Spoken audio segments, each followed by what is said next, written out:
Un mandat de comparution daté du 19 avril dernier a été émis en bonne et due forme par le procureur de la République du parquet près le tribunal de grande instance de Calamu à l'encontre de Zawedi Zagab et Sidi Mazudi, respectivement président du Conseil national de la jeunesse et proche collaborateur de ce dernier, pour cause d'escroquerie et abus de confiance, d'après les éléments du dossier ouvert à leur charge parvenu à 7sur7.cd.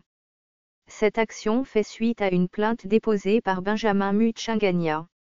Le plaignant reproche à Sidi et Zagab de lui avoir extorqué en octobre 2017 la somme de $400 américains. Comment en est-on arrivé là, astérisque. Comme il en est souvent le cas dans l'univers des arnaqueurs, la victime sera approchée par ces deux personnages pour lui soutirer son argent en lui faisant miroiter un voyage en Belgique.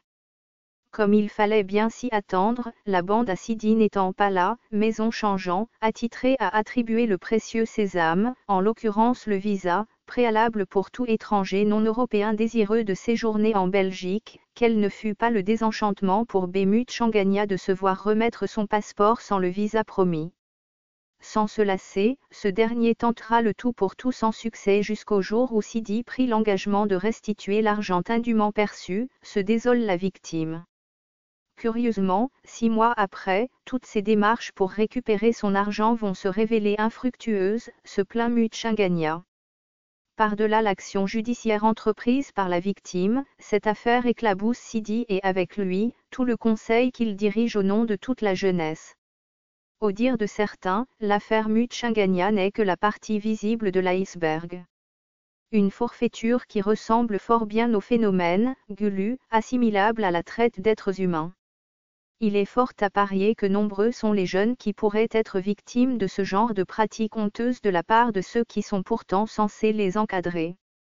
N'a-t-on pas, sans le savoir, placé les loups dans la bergerie de la jeunesse avec tous les risques que ceci comporte, s'interroge la victime. C'est ici le lieu d'interpeller le ministre ayant en charge la jeunesse qui se doit de veiller sur la moralité des animateurs dudit conseil au risque de laisser ceux qui dirigent cette institution aujourd'hui se comporter comme des éléphants dans un magasin des porcelaines.